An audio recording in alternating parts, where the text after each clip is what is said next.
Bueno, como les comenté en la mañana, esta segunda ponencia trata los temas de riesgo de cáncer de mama, inteligencia artificial y mediciones e indicadores técnicos más relacionados con la tecnología.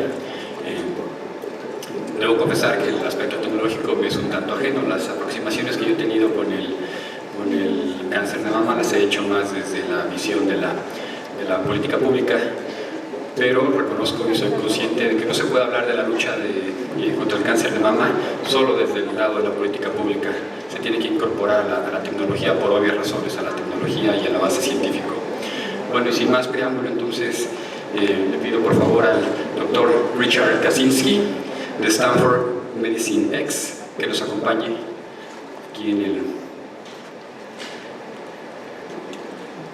el presidio para dar inicio a su ponencia. Gracias, doctor.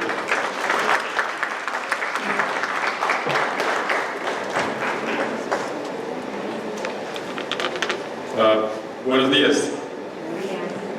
I apologize, that's the extent of my Spanish. I'd just like to say good morning to everybody and thank AXA, Tomatelo Pecho, and our friends at Higia for making this possible. I do understand that this presentation is going to be translated simultaneously in Spanish, so I'm going to try to speak as slowly and clearly as possible. So I hope you bear with me there. I will try to cover as much material as I can, as fast as I can. Okay, so with that said, today I'll be talking about the potential impacts of wearable thermal sensing combined with artificial intelligence and see what type of impact that has on the Japanese population. Now, as the title suggests, I'll be focusing primarily on the data that was retrieved from the Japanese population. However, what's important to note is the discussion on the potential impacts on that population, the implications thereof expand globally, in a global context. So with that said, I think we all know here that breast cancer is currently the most common cancer in women worldwide. And at the same time, breast cancer is the leading cause, cancer-related cause in the world as well. So now, how does this apply to Japan? So Japan, the current lifetime risk of developing breast cancer is about 1 in 11 women. These are the statistics, these are the latest statistics. But if we trace back to about 10 years ago, about a decade ago, the same statistics were about 1 in 20 women would develop breast cancer. So you can see now that the trend, just like in Mexico, is on a upward trend. So any good cancer-related presentation would focus first on the background statistics, just to give you a better idea of what the background of that particular population is. And so like I mentioned, breast cancer is the leading cause of death, cancer-related deaths across the world. And in Japan, it has the highest incidence among all women. So there's about 90,000 patients who are diagnosed annually, followed secondly by colon cancer and lung cancer.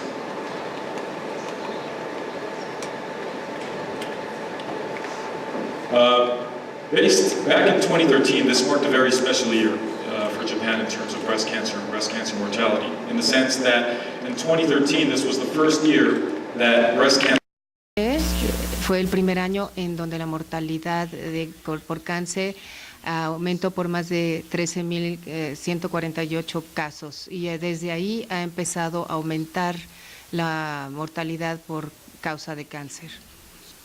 Si se tienen un herramental de tamizaje para cáncer mamario para ayudar a identificar y capturar el cáncer mamario lo más pronto posible, pues lo que tenemos al principio es el ultrasonido, que es sumamente conveniente porque es mínimamente invasivo.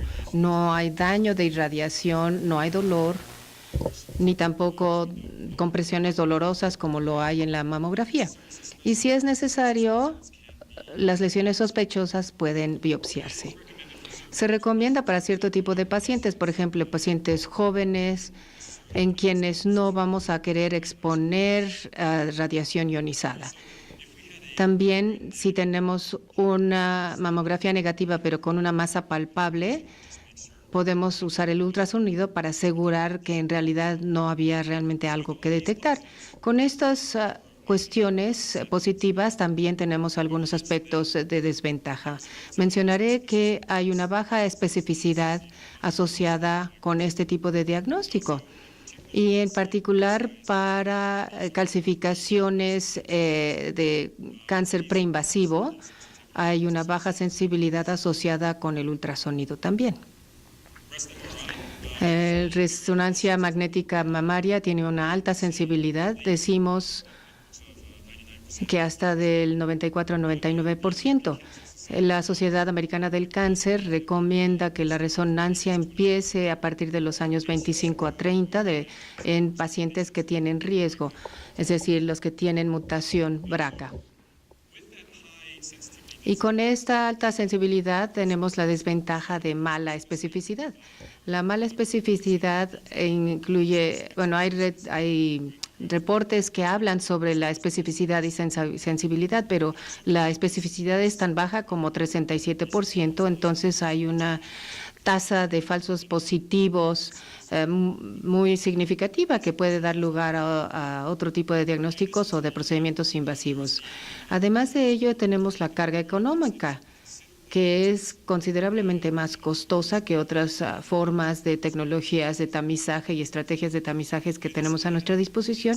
Y asimismo, es muy raro que encontremos equipo específico que permita que las clínicas regionales realicen una resonancia magnética. Muchas de las clínicas no van a poder tener el estudio de resonancia magnética para sus pacientes por el alto costo que implica. Y luego entramos en el estándar de oro, que es la mamografía. La mamografía es el método demostrado para el tamizaje de cáncer mamario y que reduce realmente la mortalidad. Si bien debe hacerse notar que en pacientes jóvenes y con mamas densas se convierte en el diagnóstico de cáncer de mama en esas mujeres, el uso de la mamografía se ha convertido en algo un poco más difícil de realizar a nivel de todas las mujeres. Además, el dolor y la incomodidad es algo que normalmente asociamos con la mamografía. En un estudio publicado en 1997, 55% de las pacientes que se sometieron a una mamografía se quejó de dolor. Y no solamente eso, sino el problema de exponer a los pacientes a radiación ionizada.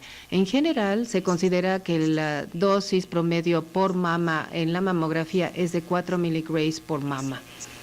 Y un estudio realizado anteriormente mostró que si 100,000 mujeres entre 40 y 74 años de edad se sometieran a una mamografía anual, esto daría lugar, y solamente es una proyección, induciría 125 casos de cáncer mamario que darían lugar a 16 muertes. Lo importante de este estudio es que habría 968 casos de muertes de cáncer mamario que se hubiera podido revertir en caso de que la mamografía se hubiera hecho. Entonces vamos a ver la tasa de tamizaje real y compararla con las de la OCDE. En Japón y todos los otros países de la OCDE tiene la tasa de tamizaje más baja de todos estos países. Y el 42.3% que vemos aquí, y habla de una mejoría ya. En 2009, la tasa de tamizaje era de 24.5%. Así que sí es una mejoría, pero el gobierno japonés tiene todavía mucho por recorrer para que esta cifra se vuelva similar a lo que vemos en los otros países de la OCDE. Entonces, ¿por qué tenemos una tasa de tamizaje tan bajo en Japón? No solamente se aplica a Japón esta situación, sino en el contexto global. Existe el dolor como parte de ello, sí toma tiempo fuera del trabajo, hay radiación implicada y por eso hay una gran cantidad de ansiedad en las pacientes.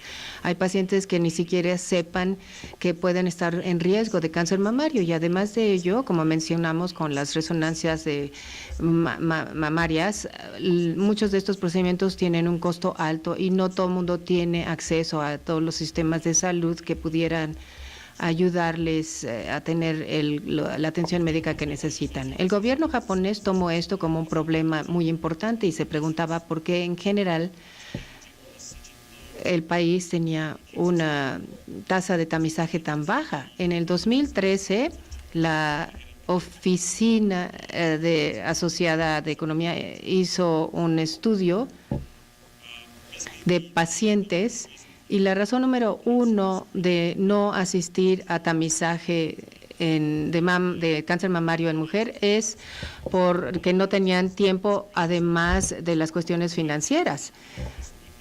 Una vez que se diagnostica el cáncer, el tratamiento va a ser muy costoso, entonces no solamente están estos elementos asociados. Y la tercera razón fue el miedo del diagnóstico, es decir, de ser diagnosticadas con cáncer, porque las mujeres tenían miedo de saber qué podría pasarles después del diagnóstico en sus vidas. La cuarta, que representó el 33.1%, fueron pacientes que decían, no es necesario, estoy saludable, ¿por qué me tengo que exponer a estos procedimientos innecesarios? En quinto lugar, tenemos dolor e incomodidad, que se asocia muy comúnmente con las mamografías. Y hay otra serie de obstáculos que más bien son de tipo médico-científico. El obstáculo que específicamente quiero analizar aquí es la densidad mamaria, que ya se señaló anteriormente, pero ¿qué es la densidad mamaria? Eso significa solamente que tiene un contenido fibroglandular mayor en la mama y cuando se toma una resonancia se puede observar más bien como un fondo blanco no claro en lugar de lo negro. Y entonces cuando estamos viendo para el cáncer mamario lo que vemos es calcificaciones blancas y muchas veces es difícil poderlo identificar en pacientes que tienen glándulas muy glandulares.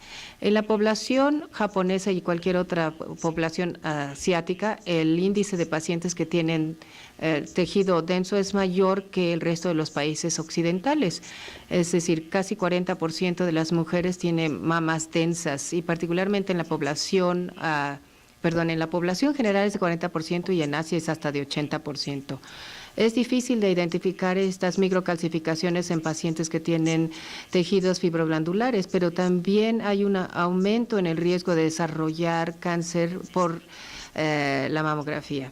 Entonces, en el artículo del 2015 dice que hay 2 a 6 veces más el riesgo de desarrollar cáncer bajo este tipo de estudios. Tenemos una asistencia de personas mezcladas, algunas son científicos, otros son de la población general o de organizaciones, pero lo importante es señalar lo difícil que es a veces difícil de identificar un cáncer mamario en una mamografía. Esta es una planicie vacía y queremos identificar a la cebra.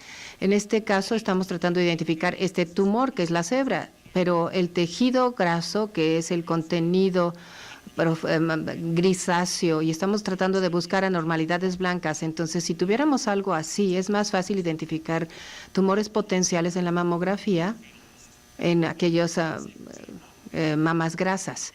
Digamos que tenemos una terrible tormenta de nieve y entonces desaparece, ya es como si viéramos aquí una mama densa en donde las anormalidades simplemente en un fondo de esta naturaleza se van a perder. Así que sí, la cebra está escondida por ahí, pero no sé si la podemos identificar con esta tormenta de nieve. Aquí esto es lo difícil. Acá se ve la cebra del lado derecho, pero esto es simplemente para dar una perspectiva de lo difícil a veces que es encontrar el cáncer mamario o tumores calcificadas. Hay una serie de guías disponibles que nos dicen qué hacer en casos en particulares y no tenemos tiempo para hacerlo, pero me voy a enfocar a lo que son las guías de la detección de cáncer mamario publicadas por la Sociedad Americana del Cáncer. Las mujeres entre 40 y 44 años de edad deben tener la probabilidad de tener mamografías anuales. Es una elección que pueden tener cuando se discute entre el proveedor de salud y los pacientes. La misma guía nos dice que entre los 45 y 54 años de edad las mujeres deben someterse a mamografía cada año y mujeres de 55 años a más deben cambiar a una mamografía cada 2 años. Y esto es particularmente en mujeres que tienen ciertas características de riesgo y son guías, no es no está en letra impresa en en una piedra. Entonces, este segmento está cubierto por las guías de la Sociedad Americana de Cáncer, y estos son datos adecuados porque la mayoría de la población en riesgo está cubierta. Pero debemos enfrentar la situación que estamos dejando a un lado cierto segmento de la población, y la razón por la que tenemos que dejar este segmento de la población afuera es porque no queremos exponer a las pacientes a procedimientos innecesarios, y la mamografía es una arma de dos, es un arma de dos filos. Por un lado, puede ayudar a reducir la mortalidad, pero si exponemos a mujeres más sensibles a la radiación ionizante, aumentamos el riesgo de que desarrollen cáncer mamario inducido por la mamografía. Y este es un punto que tiene que abordarse, y es justo de lo que vamos a hablar hoy en día. ¿Qué podemos hacer para tratar de mejorar y ofrecer una solución más allá de lo que tenemos como opciones disponibles hoy en día? Cuando hablamos de tamizaje de cáncer mamario, les decía que la tasa en Japón es de 42.3%. En términos de la edad